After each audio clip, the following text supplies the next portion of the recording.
Hey guys, welcome back to Heal, Survive, and Thrive. I'm really excited for this week because we're going to start talking about goal setting. And I love this topic because I feel like when most people see the topics of goal setting, they tend to look at goals as more of a professional setting, whether I want to make this much money, I want to have this job, but really goal setting, it could be the littlest thing, right? If you wake up, the goal for today is to feel happy, that's your goal. If the goal today is to be fully engaged with your children as much as you can and be present, that's your goal. If your goal is to make $1 million, there's your goal. So no matter what the goal is, there are obviously going to be obstacles that you're going to face that are going to try to kind of throw you off your game in order to achieve that goal. And so understanding really what is step one, what is step two towards goal setting, what are the most fundamental things that one must kind of master when they are achieving any goal. And obviously, sometimes the bigger the goal, the harder it can be because you have to face a lot of internal things that could be preventing you from achieving that goal, right? Whether that's self-sabotaging behavior, negative self-talk, etc. But really, even those small little day-to-day goals, we still have those kind of inner demons within us that we have to overcome in order for us to achieve even the smallest goals. So in this week, I want to start talking about a couple things that will help you to achieve your goals and get your mind on the right track towards, like I said, achieving those goals. So let's get right into this. So I think the first thing that is super important with goal setting is obviously writing it down, but not just writing it down, but becoming very detailed with what it is you are trying to achieve. So now this could be something like, I want to be happy today. But really, what do you want to do that's going to allow you to achieve that happiness? So if I want to make $1 million, really not just saying I want to make $1 million, really getting very specific on what's the timeline to making it, what do you want to do in order to make it, and just being more detailed. I always say, especially when you're trying to attract a great partner, being very detailed on who the person is that you are looking to attract in your life. And I'm not just talking about someone who's loyal and faithful and a great communicator, but really going into detail as to what do those things mean to you. Because what loyalty and someone being respectful to me might look a little bit different than what it is to you. So don't get vague on what it is you want. I want to get a better job. I want to make more money. Go into detail and focus on the goals that you want to achieve in order to get there. So you're going to start setting very high standards, but really you're trying to get some measurable actions for you to start achieving this goal. Because to just, wake up and say, okay, I want $1 million, you have to figure out, well, how are you going to actually get to that $1 million? Now, where the demons come into play is the minute you set a goal, your mind's going to give you all of these reasons, all of these excuses as to why it probably can't happen.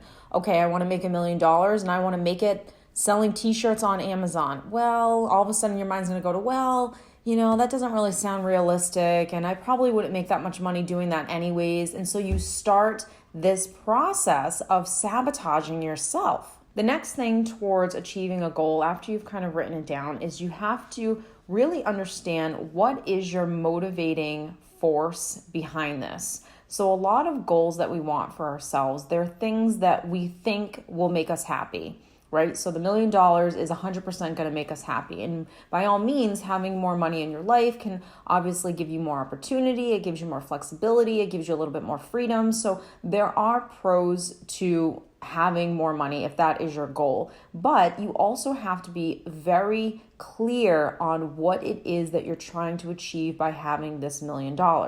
Now, your motivation, this has to be, or your reasons why you want to have this goal, they have to be extremely compelling. They have to be something that within you, you have to achieve this. So whenever we set goals for ourselves, and we do it all day long. I mean, look at, the first of the year at New Year's, we're all setting goals for ourselves. And the reason why a lot of New Year's resolutions never come to fruition is because people don't really, really want the goal. They say they want the goal, but when it comes down to actually to either taking action or working on their own self-sabotaging behavior, people tend to quit. right? They quit on themselves. They don't really think that what it is that they want for themselves could happen. So they begin to kind of be lackadaisical. When you set a goal for yourself and you know without a shadow of a doubt, you have to do this. If you had absolutely no money to eat, you had no place to live, you would be very motivated to do whatever you possibly could in order to get the bare essentials that you absolutely need. So I hear a lot of speakers talking about, the almost like needing air. Like when you need air, you will do whatever it takes in order for you to get that grasp, that, breath of fresh air in you. And this is no different. When you set a goal for yourself, it has to be something that needs to happen. There has to be a drive and a feeling within you where this isn't even something that I hope to have or I would like to have someday. It is an absolute must that it will happen. It can't not happen. So you really have to want something so incredibly bad that you will push back everything that is going to come your way, because things are going to come your way, either things you bring on yourself or circumstances that are out of your control. You are going to need to have to push past all of that to continue on towards your goal. Now that takes mental toughness, that takes internal strength within you to keep moving forward. So when I talk about motivation, it has to be the reasons why you're doing something have to be something that you truly inside believe needs to happen. So if you want $1 million, but you don't want it bad enough, you're going to make excuses why you're not doing the things that you should be doing. You're going to give up. You're going to quit. You're going to let that negative self-talk take over, and it's going to basically kill all of the motivation that maybe you initially had, and you're never going to achieve the goal.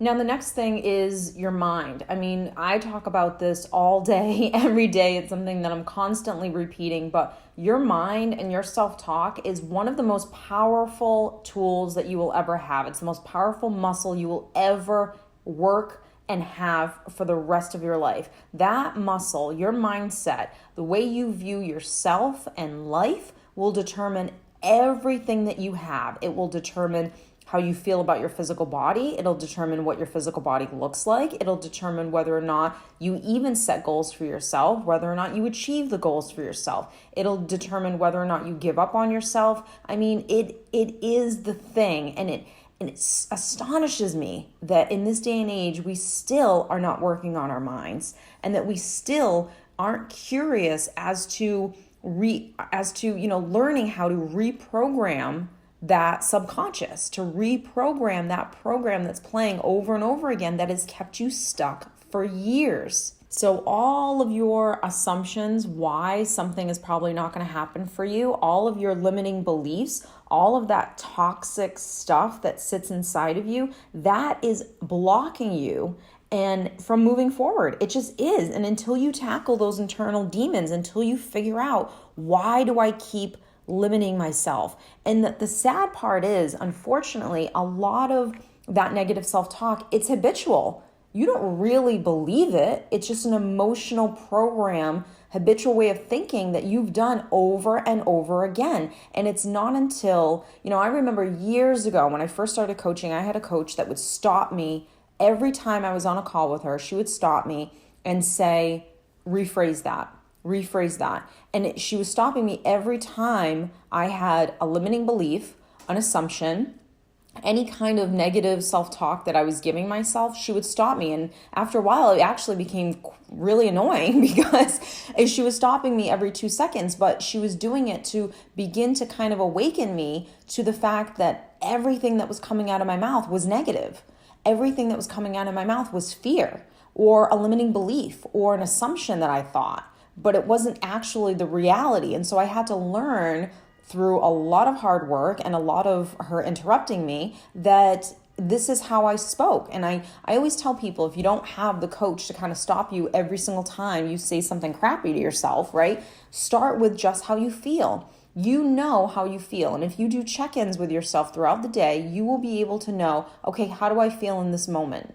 Do I feel good? Do I feel sad? Do I feel upset? And when you don't feel good, when you don't feel like you're content or coasting, then you need to get really curious as to why you're not feeling that way. So that means you need to go backtrack here now on your thoughts and figure out, what have I been telling myself, which you're probably not even aware of? What have I been telling myself over and over again that's causing me to feel so crappy right now?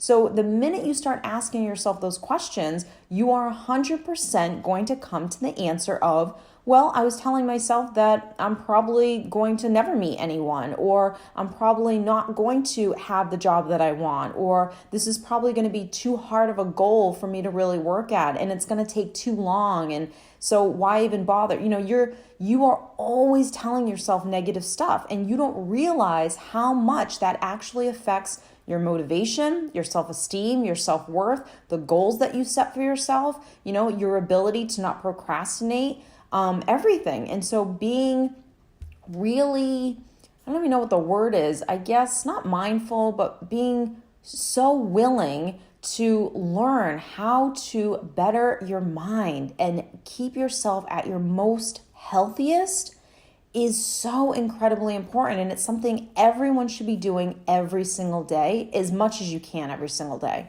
So the next thing with goal setting is actually setting the goals for yourself. So you set this long-term goal for yourself. I want this, I want to achieve this. And now you kind of have to have an action plan. So what's step 1, what's step 2? In your action plan, you actually can't get too detailed or too ahead of yourself, meaning you can't start working on step 20 until you've done step 1. And so really just setting a few tangible, manageable goals that you know you will achieve every day, that is what is going to take you, or allow you to achieve that big goal. Now, most people, when they set a goal, they are impatient and they want it right now. They don't want to wait. They don't want to work too hard. They immediately want to jump to either the fun stuff or, jump way far ahead, and they're just not ready to. They're not in a position to, and then they end up sabotaging themselves because then they get bored, or they don't want to really do the work, or, really grind in something and work hard at something,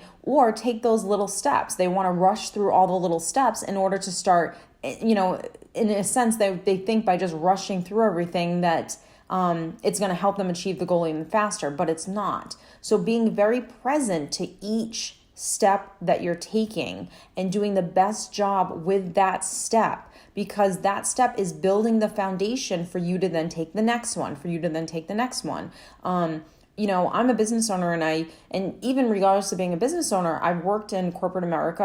I had done it for years. And, over the course of my career, I've seen where younger generations will tend to want to rush. They want to all of a sudden be at the top, and they don't want to do the grind that you have to do in order to, get to where you want to be so you can stay there. Now, you can be young and all of a sudden you can, bump up to all these different positions, but the grind that you do, or the steps that you take to get to where you want to be, they build something inside of you. They build a muscle, they build strength, you receive education. The things that I learned doing, I guess, the little jobs that I had in my career, it was those little jobs that actually taught me the most. It wasn't the jobs that paid the most, that were the higher ranking positions. Yeah, those taught me things, but really it was the little stuff that I did in the very beginning that built a really high work ethic within me in order to, when I finally, got to the top, so to speak, that I could handle that position because I had worked so hard for years and had built that muscle. If I hadn't done that and I just went from 0 to 60, I may have been able to obtain that job role or whatever, but it would have been a struggle. I would have struggled, and it wouldn't have been as easy as it was for me because I didn't learn the fundamentals that I learned early on. So when you are creating your outline, making sure that each goal is attainable for you. And it's something that I always tell my clients. What is the goal this week? What is something that you want to work on? And when they set the goals for themselves, sometimes they know that they shot, they are trying to overachieve and are going too far. And it shows in the following week when we kind of go over, what happened throughout the week, what did you struggle with? But a lot of the times I just want small attainable goals. So you can really focus on one specific thing and master that thing. So when you move on, you don't need to think about that little thing anymore. It just becomes a part of you.